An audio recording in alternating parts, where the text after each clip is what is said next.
नमस्कार दोस्तों, मेरा नाम है अतुल और आपका हमारे YouTube चैनल पर बहुत-बहुत स्वागत है। दोस्तों, इन दिनों आप सब जानते हैं कि सीटेट का एग्ज़ाम स्टार्ट हो चुका है और आज हम सीटेट एग्ज़ाम में जो इस समय एग्ज़ाम जो चल रहे हैं, उन एग्ज़ामों में जो आए हुए प्रश्न हैं, उनको आज हम लेंगे, जो कि सीडीपी यानी कि बाल विकास सब्जेक्ट से रिलेटेड होंगे। तो आज हम बाल विकास से जो अभी तक जो प्रश्न आए हैं सीटेट 2022 में, उनको आज हम लेंगे। साथ ही साथ कुछ प्रश्न अपनी तरफ से भी मैंने ऐड किए हैं जो कि वेरी मोस्ट इम्पॉर्टेंट हैं।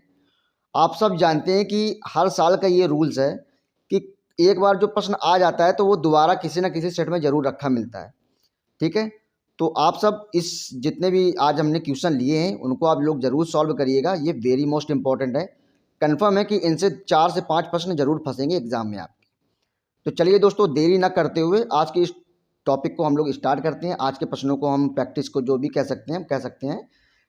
तो आज की प्रैक्टिस को हम लोग स्टार्ट करते हैं और स्टार्ट करने से पहले अगर आप लोग चैनल पे मेरे नए आए हैं तो आप लोग इस चैनल को सब्सक्राइब भी कर सकते हैं अगर आपको पसंद आए मेरा कंटेंट तो। ठीक है?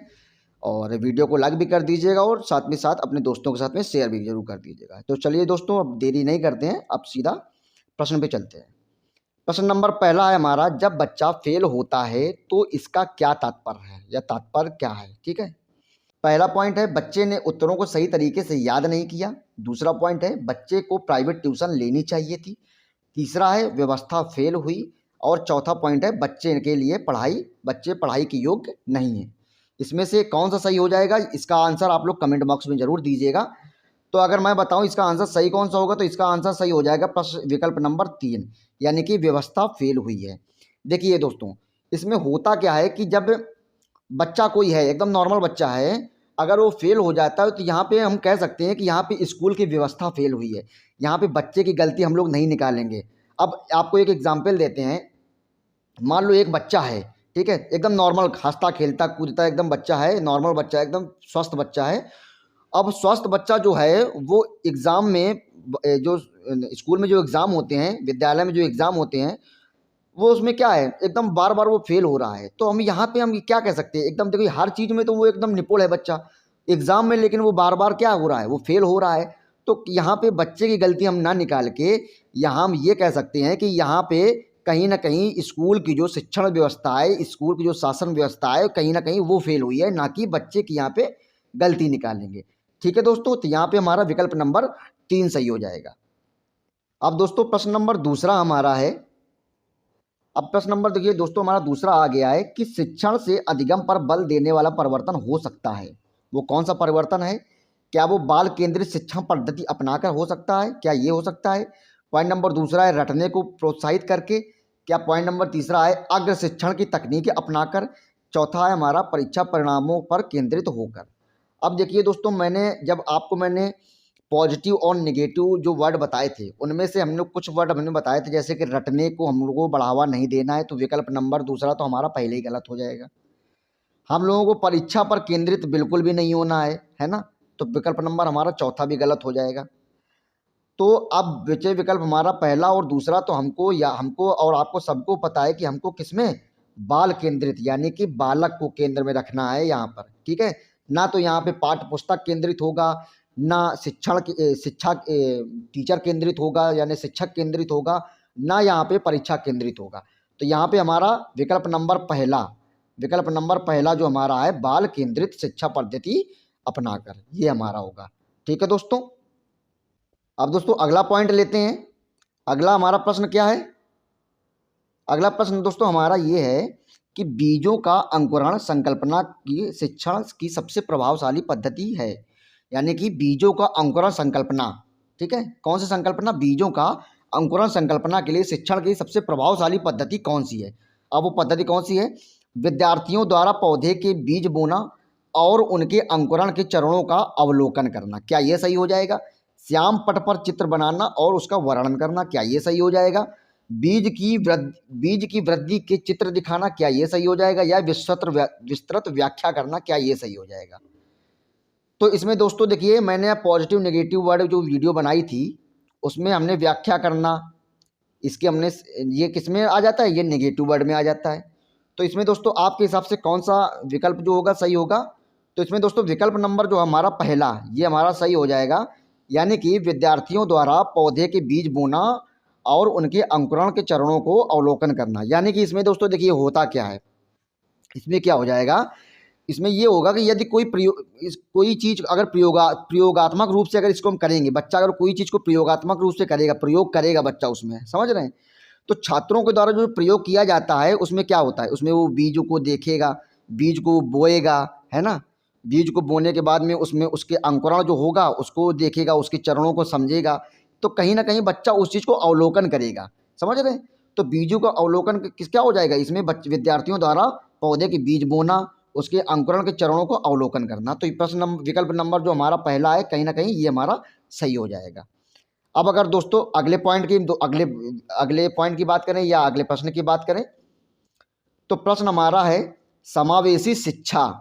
अब विकल्प समावेशी शिक्षा क्या, अच्छा में विविधता का उत्सव मनाती है, यानी अच्छा नहीं सॉरी यहाँ पे कक्षा हो जाएगा, कक्षा में विविधता का उत्सव मनाती है, दाखिला संबंधी कठोर प्रक्रियाओं को बढ़ावा देती है, तथ्यों की शिक्षा यानी कि मातारोपण से संबंधित है, और चौथा पॉइंट है हाशिए पर स्थित वर्गों से शिक्षक को सम्मिलित करने से संबंधित है।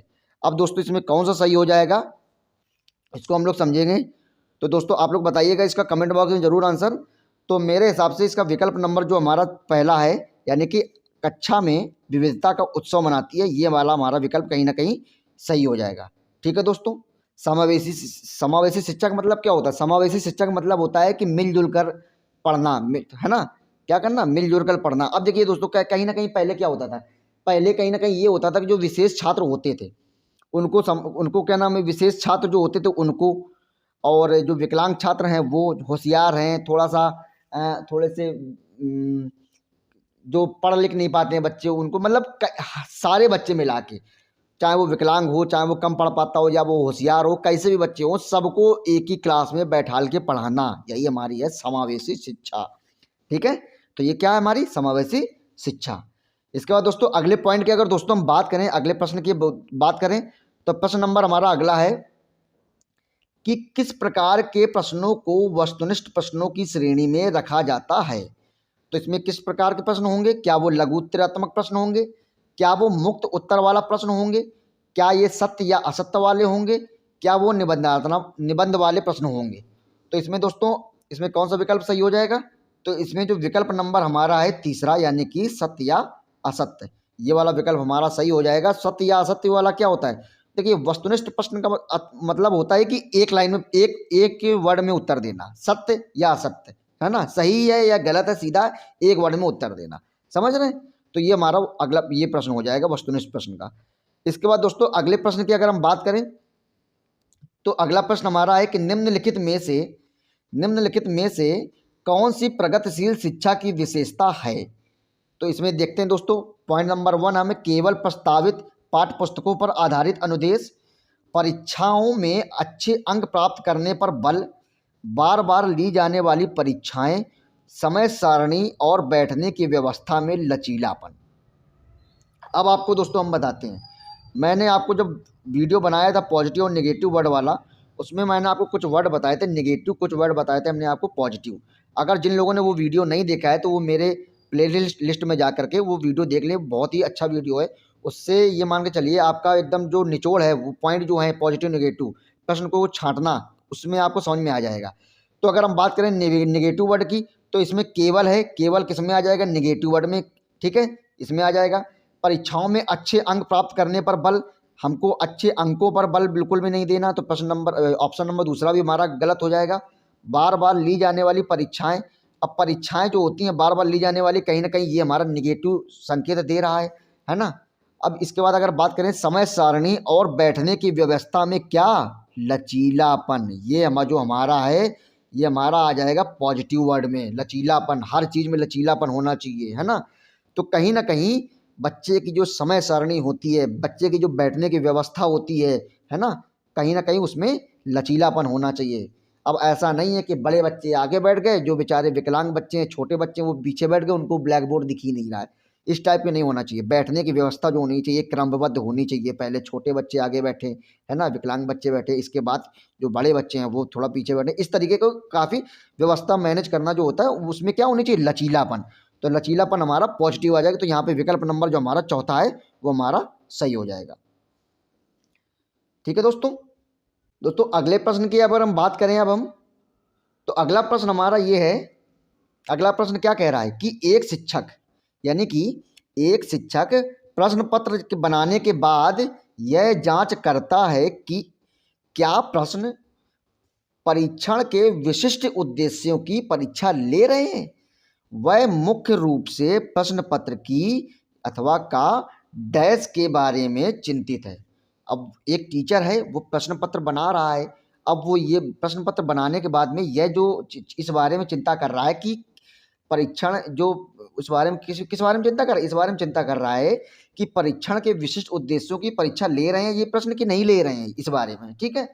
अब इसमें विकल्प नंबर पहला है संपूर्ण विषय वस्तु को शामिल करने के बारे में चिंतित है, प्रश्नों के प्रकार के बारे में चिंतित है, विश्वसनीयता के बारे में चिंतित है, या वैधता के बारे में चिंतित है ना दोस्तों। अब ये चार विकल्प हैं, इसमें कौन सा विकल्प हमारा सही हो जाएगा उसको आप लोग जरूर बताइएगा। तो दोस्तों इसका जो विकल्प नंबर हमारा पहला है, यानी कि संपूर्ण विषय वस्तु को शामिल करना, ये हमारा सही हो जाएगा कहीं ना कहीं तक। इसमें क्या होता है कि कोई जब शिक्षक होता है तो ये वो कोई शिक्षक प्रश्न पत्र यानी कि परीक्षा में जो प्रश्न जो पेपर होता है वो जब बनाता है तो उसमें वो इस चीज़ का विशेष ध्यान रखता है कि हमने संपूर्ण विषय वस्तु को शामिल किया है कि नहीं किया है। ठीक है दोस्तों, इसीलिए प्रश्न नंबर जो विकल्प नंबर हमारा पहला है वो हमारा सही हो जाएगा। दोस्तों अब अगर हम अगले प्रश्न की दोस्तों बात करते हैं तो अगला प्रश्न हमारा ये आ गया। अगला प्रश्न हमारा कहता है कि विवेचनात्मक शिक्षा शास्त्र का यह दृढ़ विश्वास है कि विकल्प नंबर पहला हमारा शिक्षार्थियों को स्वतंत्र रूप से तर्कड़ा नहीं करनी चाहिए, बच्चे स्कूल से बाहर क्या सीखते हैं यह अप्रासंगिक है, शिक्षार्थियों के अनुभव और प्रत्यक्ष लाभ महत्वपूर्ण होते हैं, एक शिक्षक को हमेशा कक्षा कक्ष के अनुदेशन का नेतृत्व करना चाहिए। है ना, क्या ये सही हो जाएगा दोस्तों। तो इसमें हम देखते हैं कि कौन सा विकल्प सही हो जाएगा। तो इसमें दोस्तों जो विकल्प नंबर हमारा तीसरा है, यानी कि विकल्प नंबर जो तीसरा है यानी कि शिक्षार्थियों के अनुभव और प्रत्यक्ष लाभ महत्वपूर्ण होते हैं। अब इसको किस प्रकार से हम समझें, इसमें देखिए जब भी कोई बच्चा होता है कोई भी वो काम करता है ना, जब भी कोई बच्चा होता है वो कोई भी काम करे या कोई भी जो क्रियाकलाप करे वो कैसा हो, एकदम स्वयं करे, किसी दूसरे से ना करवाए। कोई भी क्रियाकलाप जो स्वयं करता है बच्चा उसमें वो क्या करे, और साथ ही साथ वो बच्चा वो क्या करे, तर्क करे, यानी चिंतन करे, है ना, अपने अनुभवों को इस प्रकार से संगठित करें। तो उसमें क्या होता है, अपने अनुभवों को जब वो इस प्रकार से तर्क करेगा और चिंता करेगा तो अपने अनुभवों को इस प्रकार से वो संगठित करेगा, उससे होगा क्या, बच्चे को उसमें सीखने का जो प्रत्यक्ष लाभ होगा। समझ रहे हैं आप, मतलब बच्चे को उसमें सीखने का कैसा लाभ होगा, वो प्रत्यक्ष लाभ होगा। तो हमारा यहाँ पे विकल्प नंबर जो तीसरा है वो हमारा यहाँ पे कहीं ना कहीं सही हो जाएगा। ठीक है दोस्तों। अब दोस्तों प्रश्न नंबर अगला है हमारा, प्रश्न नंबर अगला हमारा क्या है कि विद्यालय आधारित आकलन, विद्यालय आधारित आकलन मुख्य रूप से किन सिद्धांत पर आधारित होता है, वो क्या है। अब हमारा प्रश्न विकल्प नंबर पहला है कि वाह्य परीक्षकों की अपेक्षा, यानी कि वाह्य मैंने कि बाहर के जो परीक्षक होते हैं, ठीक है, वाह नहीं है यहाँ पे, बाह है यहाँ पे, बाहरी। ठीक है, तो बाहरी परीक्षकों की अपेक्षा शिक्षक अपने शिक्षार्थियों की क्षमताओं को बेहतर जानते हैं। क्या ये सही हो जाएगा। किसी भी कीमत पर विद्यार्थियों को अच्छे ग्रेड मिलनी चाहिए। क्या ये सही हो जाएगा। विद्यालय बाह्य परीक्षा, देखिए वाह वाह कर दिया है, विद्यालय बाह्य परीक्षा निकायों की अपेक्षा सक्षम है। और विकल्प नंबर चौथा हमारा हो जाएगा आकलन बहुत किफ़ायती यानी कि मितव्ययी होना चाहिए। इसमें कौन सा विकल्प दोस्तों सही हो जाएगा आप लोग जरूर बताइएगा।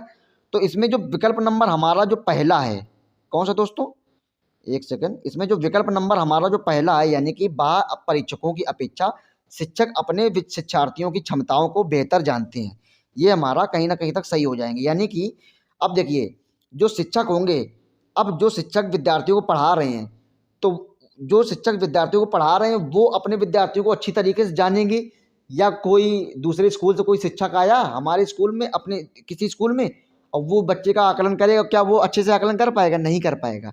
मान लो एक स्कूल है ए, एक स्कूल ये है, एक स्कूल ये है, ठीक है, इसमें कुछ बच्चे पढ़ रहे हैं, इसमें कुछ बच्चे ये पढ़ रहे हैं। अब एक टीचर इस स्कूल से आया, इस वाले स्कूल के बच्चों को आकलित कर रहा है, तो क्या वो अच्छे से कर पाएगा? नहीं कर पाएगा। क्यों? क्योंकि भैया ये जो इस बच्चा है ना तो इसके टीचर को जानता है, ना जो ये टीचर है ना इस बच्चे को जानता है, एक दूसरे को जानते नहीं है, तो कैसे आकलन संभव है? तो आकलन वो कहीं ना कहीं अच्छे तरीके से बिल्कुल नहीं हो पाएगा, है ना। अगर एक ये स्कूल है, अगर यहाँ पे अगर यही हो जाता कि एक ये स्कूल है, यहाँ पे कुछ बच्चे हैं और इसी स्कूल में एक टीचर है, वो पढ़ा रहे हैं, अब इसी टीचर को अपने ही बच्चों को आकलन करना है, तो वो टीचर जो है वो अपने बच्चों को अच्छे से आकलित कर पाएंगे। क्यों? क्योंकि वो टीचर उस बच्चे की कमजोरी जानता है, उस बच्चे की मजबूती को अच्छे तरीके से समझता है ना, किस चीज़ में वो बच्चा अच्छा है, किस चीज़ में वो बच्चा थोड़ा सा डाउन है, वो सब वो टीचर जानता है अच्छे तरीके से। तो क्या होगा कि जो टीचर बच्चे को पढ़ा रहा है, कहीं ना कहीं वो उस बच्चे का अच्छे से आकलन कर सकता है। ठीक है दोस्तों, तो ये हमारा हो जाएगा। अब दोस्तों अगले प्रश्न की अगर हम बात करें तो अगले प्रश्न हमारा यहाँ पे ये है, अगला प्रश्न हमारा क्या कहता है कि जब बच्चे की दादी, ये प्रश्न आया है इस बार ये प्रश्न आया है कि जब बच्चे की दादी उसे उसकी माँ की गोद में देती हैं तो बच्चा रोने लगता है, बच्चा डैश के कारण रोता है, यहाँ पर होता नहीं, यहाँ पर डैश के कारण रोता है। अब वो कौन सा कारण है, किस कारण की वजह से बच्चा रोने लगता है? मतलब ये कह रहा है कि एक दादी है, एक माँ है। अब जब दादी की गोद से बच्चा माँ की गोद में, जब क्या होता है कि जो बच्चे की दादी जो है उसके माँ की, जो बच्चे की जो माँ है उसके गोद से बच्चे को लेती तो वो रोने लगता है। उसका क्या कारण है? क्या वो सामाजिक दुश्चिंता है? क्या वो सामवेगिक दुश्चिंता है? क्या वो अजनबी दुश्चिंता है? क्या वो वियोग दुश्चिंता है? आप लोग बताइए दोस्तों, इसमें क्या हो जाएगा विकल्प? तो इसमें कहीं ना कहीं दोस्तों हमारा विकल्प नंबर जो हमारा दूसरा है, यानी कि संवेगात्मक दुश्चिंता, कहीं ना कहीं दोस्तों हमारा ये सही हो जाएगा। इसमें होता क्या है, देखिए बच्चे को मोह होती है ना, मोहवश, यह क्या होता है, मोह होती है, मोह माया जिसको हम बोलते हैं। तो कहीं ना कहीं बच्चे को अपनी माँ की ममता, यानी कि माँ का जो वो होता है, जो उसको हम क्या बोल सकते हैं, माँ का मोह, ये हम कहीं ना कहीं बोल सकते हैं, ठीक है। तो वो कहीं ना कहीं होता है, जो मोहवश जो संवेदना होती है ना, मोहवश संवेदना जो होती है वो कहीं ना कहीं दुश्चिंता उत्पन्न होती है उससे। ठीक है दोस्तों, तो कहीं ना कहीं ये हम कह सकते हैं। तो विकल्प नंबर हमारा ये दूसरा जो है वो हमारा सही हो जाएगा। अब अगले प्रश्न की अगर हम बात करें दोस्तों, तो अगला प्रश्न हमारा ये है, अगला प्रश्न हमारा क्या कहता है कि एक शिक्षिका पाठ्य वस्तु और फल सब्जियों के कुछ चित्रों का प्रयोग करती है, ठीक है, वह अपने विद्यार्थियों से चर्चा करती है, विद्यार्थी इस जानकारी को अपने पूर्व ज्ञान से जोड़ते हैं, ओके, और पोषण की संकल्पना को सीखते हैं। यह उपागम जो है वो डैश पर आधारित है, वो किस पर आधारित है उसको हम लोग दोस्तों समझेंगे, ठीक है। क्या वो अधिगम के शास्त्रीय अनुबंधन पर आधारित है? क्या वो पुनर्बलन के सिद्धांत पर आधारित है? क्या वो अधिगम के सक्रिय अनुबंधन पर आधारित है? क्या वो ज्ञान के निर्माण पर आधारित है? तो इसका विकल्प दोस्तों आप लोग जरूर बताइएगा। तो इसका विकल्प है विकल्प नंबर 4, यानी कि ज्ञान का निर्माण। ठीक है दोस्तों, इसके बाद दोस्तों हम अगर अगले प्रश्न की दोस्तों हम बात करें तो अगला प्रश्न हमारा ये है कि एक शिक्षिका अपने शिक्षार्थियों की विभिन्न अधिगम शैलियों को संतुष्ट करने के लिए वैविध्यपूर्ण कार्यों का उपयोग करती है, वह डैश से प्रभावित है। अब वो किससे प्रभावित है देखते हैं।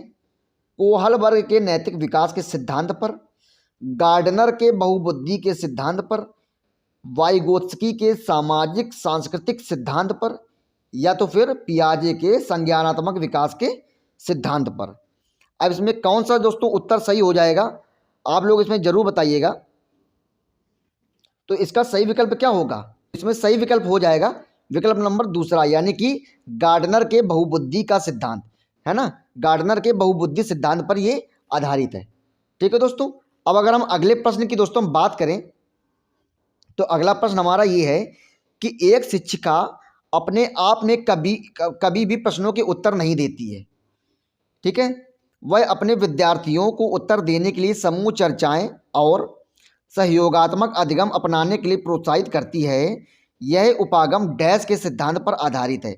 यानी प्रश्न हमारा ये कह रहा है कि एक टीचर है जो कि वो अपने आप कभी भी जो उत्तर होते हैं, प्रश्नों के उत्तर अपने आप कभी बच्चों को नहीं देती है, उस है ना। तो उसमें क्या करती है बच्चे, उसमें उसमें जो टीचर होती है वो समूह बनाती है, समूह चर्चाएं करवाती हैं बच्चों के बीच में, है ना, उसके लिए प्रोत्साहित करती है। तो यह उपागम जो है वो किसके सिद्धांत पर आधारित है, ये पूछा गया है। तो इसमें हमारा हो जाएगा अनुदेशात्मक सामग्री के उचित संगठन पर। क्या वो दूसरा विकल्प सही हो जाएगा? अच्छा उदाहरण प्रस्तुत करने और भूमिका के प्रतिरूप बनाना, इस पर। क्या विकल्प नंबर तीसरा सही हो जाएगा? सीखने की तत्परता पर। क्या विकल्प नंबर हमारा चौथा सही हो जाएगा? सक्रिय भागीदारी पर। अब देखिए दोस्तों, हम सब जानते हैं कि यहाँ पर सहयोगात्मक अधिगम को अपनाने के प्रोत्साहन किया जा रहा है, यानी कि समूह चर्चाएं, क्या है, समूह चर्चाएं के लिए प्रोत्साहन किया जा रहा है। तो कहीं ना कहीं हम हमारा विकल्प नंबर जो चौथा है हमारा सक्रिय भागीदारी, ये हमारा विकल्प सही हो जाएगा। ठीक है दोस्तों। इसके बाद दोस्तों हम अगले प्रश्न की अगर हम बात करें तो अगला प्रश्न हमारा ये आ गया कि अगला प्रश्न क्या कहता है, छोटे शिक्षार्थियों को कक्षा कक्ष में समवयस्कों के साथ अंतः क्रिया करने के लिए प्रोत्साहित करना चाहिए। यानी कि जो छोटे शिक्षार्थी होते हैं वो अपने कक्षा कक्ष में समवयस्कों के साथ अंतः क्रिया करने के लिए प्रोत्साहित करना चाहिए, जिससे कि क्या हो, जिससे कि वे एक दूसरे से प्रश्नों के उत्तर सीख सकें। क्या ये सही हो जाएगा? क्या ये सही हो जाएगा कि पाठ्यक्रम को बहुत ही जल्दी पूरा किया जा सके? क्या ये सही हो जाएगा? वो यहाँ पे वाह हो जाएगा, एक सेकंड, यहाँ पे वाह हो जाएगा, ठीक है। वो पढ़ने के दौरान सामाजिक कौशल सीख सके, क्या ये सही हो जाएगा? या विकल्प नंबर चौथा हमारा सही हो जाएगा, यानी कि शिक्षक कक्षा कक्ष में बेहतर तरीके से नियंत्रित कर सके, क्या हमारा ये सही हो जाएगा? तो इसमें दोस्तों तो हम बता दें आपको कि जो छोटे बच्चे होते हैं वो अगर अपने समवयस्कों के साथ में अंतःक्रिया करते हैं तो किस क्या करने के लिए, वो पढ़ने के दौरान वो सामाजिक कौशल सीख सकें, इसलिए वो अंतिक इसलिए क्या हो, इसलिए उनको प्रोत्साहन करना चाहिए बच्चों को, है ना। तो इसमें विकल्प नंबर तीसरा जो हमारा है कि वो पढ़ने के दौरान सामाजिक कौशल सीख सकें, इसके लिए विकल्प नंबर तीसरा हमारा सही हो जाएगा। ठीक है दोस्तों। इसके बाद दोस्तों अगर हम अगले प्रश्न की बात करें तो अगला प्रश्न हमारा ये आ गया कि कोहल वर्ग के अनुसार, किसके अनुसार? कोहल वर्ग के अनुसार शिक्षक बच्चों के नैतिक मूल्यों का विकास कर सकता है। अब कोहल वर्ग के अनुसार शिक्षक बच्चों के नैतिक मूल्यों का विकास कर सकता है, इसमें क्या सही हो जाएगा? क्या वो धार्मिक शिक्षा को महत्व देकर, क्या ये सही हो जाएगा? व्यवहार की स्पष्ट नियम बनाकर, क्या ये सही हो जाएगा? नैतिक मुद्दों पर आधारित चर्चाओं को शामिल करके, क्या ये सही हो जाएगा? या विकल्प नंबर चार हमारा हो जाएगा कैसे व्यवहार किया जाना चाहिए, इस पर कठोर निर्देश देकर। अब देखिए कठोर निर्देश तो बिल्कुल भी नहीं देना, बिल्कुल भी, है ना। तो कहीं ना कहीं कोहल वर्ग है, तो कोहल वर्ग हमारे कोहल वर्ग किससे संबंधित है? तो कोहल वर्ग हमारे संबंधित है नैतिक विकास के सिद्धांत पर। तो कहीं ना कहीं जब नैतिक विकास के सिद्धांत पर, तो हमारा नैतिक मुद्दों पर आधारित ही बात करेगा। तो इसीलिए हमारा विकल्प नंबर जो तीसरा है कहीं ना कहीं ये हमारा सही हो जाएगा। ठीक है दोस्तों। तो अगला प्रश्न हमारा आ गया ये, अगला प्रश्न हमारा क्या कहता है कि वाइगोत्स्की बच्चों के सीखने एवं निम्नलिखित में से किस कारक को महत्वपूर्ण भूमिका पर बल देते हैं। देखिए वाइगोत्स्की, उसमें कह रहा प्रश्न कि वाइगोत्स्की बच्चों के सीखने और निम्नलिखित कारकों में से किस पर वो बल देते हैं वाइगोत्स्की, ठीक है। क्या वो आनुवंशिक पर बल देते हैं? क्या वो नैतिक पर बल देते हैं? क्या वो शारीरिक पर बल देते हैं? क्या वो सामाजिक पर बल देते हैं? तो हम सब जानते हैं दोस्तों वाइगोत्स्की जो वो है हमारे सामाजिक सांस्कृतिक विकास से संबंधित है। तो हमारा ये विकल्प नंबर चौथा हमारा सामाजिक हो जाएगा सही। ठीक है दोस्तों। इसके बाद दोस्तों अगर हम अगले प्रश्न की दोस्तों हम बात करें तो अगला प्रश्न हमारा ये कहता है कि राज्य स्तर की, अगला प्रश्न हमारा क्या कहता है कि राज्य स्तर की एक एकल गायन प्रतियोगिता के लिए विद्यार्थियों को तैयार करते समय एक विद्यालय लड़कियों को वरीयता देता है। किसके लिए? गायन प्रतियोगिता के लिए। मतलब एक स्कूल है उसमें गायन प्रतियोगिता के लिए सिर्फ किसको वरीयता दी जा रही लड़कियों को, तो लड़कियों को वरीयता दी जा रही है, तो क्या यहाँ पे कौन सा विकल्प दोस्तों सही हो जाएगा? कहीं ना कहीं क्या ये हमारा विकल्प नंबर पहला सही हो जाएगा, वैश्विक प्रवृत्तियां? क्या ये विकल्प नंबर दूसरा हमारा प्रयोजनवाद उपागम, क्या ये सही हो जाएगा? विकल्प नंबर तीसरा कहीं ना कहीं क्या ये प्रगतिशील चिंतन, क्या ये सही हो जाएगा? या विकल्प नंबर चौथा हमारा लैंगिक पूर्वाग्रह, क्या ये सही हो जाएगा? तो दोस्तों यहाँ पे देखिए, मैं आपको बता दूं कि यहाँ पे विकल्प नंबर जो चौथा हमारा कहीं ना कहीं ये सही हो जाएगा। देखिए यहाँ पे हम किसकी बात की जा रही है? यहाँ पे बात की जा रही है जेंडर बाइस्ड, है ना। यानी कि इसमें ये कहा जा रहा है कि जो गायन प्रतियोगिता है उसमें सिर्फ लड़कियां भाग लेंगी, लड़के भाग नहीं लेंगे। तो कहीं ना कहीं ये जेंडर बाइस्ड को दर्शाता है, यानी कि लैंगिक पूर्वाग्रह को ये प्रदर्शित कर रहा है ना। तो इसके बाद दोस्तों उम्मीद करता हूँ कि ये प्रश्न आपको आया होगा अच्छे से समझ में। इसके बाद दोस्तों अगले प्रश्न की अगर हम बात करें तो अगला प्रश्न हमारा ये है, अगला प्रश्न हमारा क्या कहता है? अगला प्रश्न हमारा कहता है मानव व्यक्तित्व परिणाम है। अब मानव व्यक्तित्व परिणाम है, किसका परिणाम है इसको हम देखते हैं। तो मानव व्यक्तित्व परिणाम है किसका? पालन पोषण और शिक्षा का, आनुवंशिकता और वातावरण की अंतःक्रिया का, केवल वातावरण का, या केवल आनुवंशिकता का। तो देखिए जहां भी केवल है उनको तो बिल्कुल काट देना है, क्योंकि ये दोनों नेगेटिव वर्ड में आ जाएंगे, मैंने आपको सब बताया था। ठीक है, पालन पोषण और शिक्षा का, और आनुवंशिक और वातावरण की अंतःक्रिया पर। तो इसमें दोस्तों विकल्प नंबर जो हमारा दूसरा है, कौन सा? यानी आनुवंशिकता और वातावरण। देखिए मानव का जो व्यक्तित्व है वो आनुवंशिकता यानी कि जन्मजात तो बिल्कुल रिलेट संबंधित है ही, उसका परिणाम तो है ही, साथ ही साथ जो वातावरण है हमारे चारों तरफ, वातावरण की से भी संबंधित है कहीं ना कहीं। किससे? वातावरण की अंतःक्रिया है कहीं ना कहीं, उससे भी मानव का व्यक्तित्व संबंधित है, यानी उसका भी परिणाम है कहीं ना कहीं तक। ठीक है, तो विकल्प नंबर हमारा दूसरा यहाँ पे सही हो जाएगा। इसके बाद दोस्तों अगले प्रश्न की अगर हम बात करें तो अगला प्रश्न हमारा ये कहता है कि शिक्षण अधिगम प्रक्रिया में व्यक्तिगत रूप से ध्यान देना महत्वपूर्ण है, क्योंकि शिक्षार्थी हमेशा समूह में ही बेहतर सीखते हैं। क्या यह सही हो जाएगा? शिक्षक प्रशिक्षण कार्यक्रमों में ऐसा ही बताया गया है। क्या यह सही हो जाएगा? इसमें इसमें क्या हो जाएगा? इससे प्रत्येक विद्यार्थी को अनुशासित करने के लिए शिक्षकों को बेहतर अवसर मिलते हैं। क्या ये सही हो जाएगा? विकल्प नंबर चौथा हमारा बच्चों की विकास दर भिन्न भिन्न होती है और वह भिन्न भिन्न तरीकों से सीख सकते हैं। क्या ये सही हो जाएगा? तो दोस्तों इसमें अगर हम बात करें कि इसमें विकल्प नंबर सही कौन सा होगा, तो मैं आपको बता देना चाहता हूं कि इसमें जो विकल्प नंबर चौथा है ये हमारा सही हो जाएगा। यानी कि यहाँ पे ये बोला गया है कि बच्चे की विकास दर भिन्न भिन्न होती है। बिल्कुल होती है, हम सब जानते हैं दोस्तों, बच्चे की जो विकास दर होती है वो भिन्न भिन्न होती है, अलग अलग होती है ना। कोई बच्चा जल्दी ग्रो हो जाता है, कोई बच्चे को ग्रो होने में थोड़ा समय लगता है, कोई बच्चा जल्दी मोटा हो जाता है, कोई बच्चे को मोटा होने में थोड़ा ज़्यादा समय लगता है ना। तो भिन्न और क्या कह रहा है इसमें कि वह भिन्न भिन्न तरीकों से सीख भी सकता है। सही बात है। अब भाई आप ही बताओ, आप लोग सवाल लगाते हो मैथ के, आप लोग जब मैथ के सवाल लगाते हो, आपको अगर एक मेथड समझ में नहीं आया तो क्या आप दूसरा मेथड सीखते हो ना? आपको मान लो एलसीएम एक मेथड से सीखना है, एलसीएम के 2-3 मेथड हैं, आपको पहले मेथड से समझ में नहीं आया तो आप क्या करोगे? दूसरे मेथड से सीखोगे। तो कहीं ना कोई तरीके से तो सीख ही जाओगे आप, है ना। तो इसी तरीके से बच्चा जो होता है वो भिन्न भिन्न तरीके से सीख भी सकते हैं, है ना। तो ये चीज़ है। तो यहाँ पे विकल्प नंबर हमारा जो चौथा है ये हमारा सही हो जाएगा। ठीक है, कि बच्चे की जो विकास दर होती है वो भिन्न भिन्न होती है, हर बच्चा सेम नहीं होता है, सारे बच्चे जो होते हैं वो अलग अलग होते हैं, सारे बच्चे की जो विकास होती है वो भिन्न भिन्न होती है, उनके सीखने का तरीका भिन्न भिन्न होता है, अलग अलग होता है। ठीक है दोस्तों, इसके बाद दोस्तों अगले प्रश्न की दोस्तों हम बात करें तो दोस्तों यहाँ पे बस इतना ही। आज हमने टोटल कितने 20 प्रश्न हमने आज लिए थे।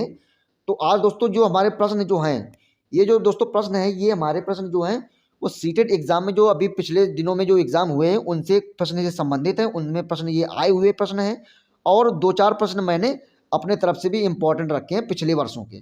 ठीक है दोस्तों, तो दोस्तों आज के लिए इतना ही। उम्मीद करता हूँ कि आपको ये सेशन जरूर अच्छा लगा होगा, जरूर समझ में आया होगा। तो दोस्तों अगर आप लोगों को ये सेशन समझ में आया है तो आप लोग इसको सब्सक्राइब भी कर सकते हैं और वीडियो को शेयर अपने दोस्तों के साथ में भी कर सकते हैं। ठीक है दोस्तों, तो दोस्तों आज के लिए इतना ही, मिलते हैं कल की अगली वीडियो में। तब तक के लिए नमस्कार, जय हिंद, वंदे मातरम।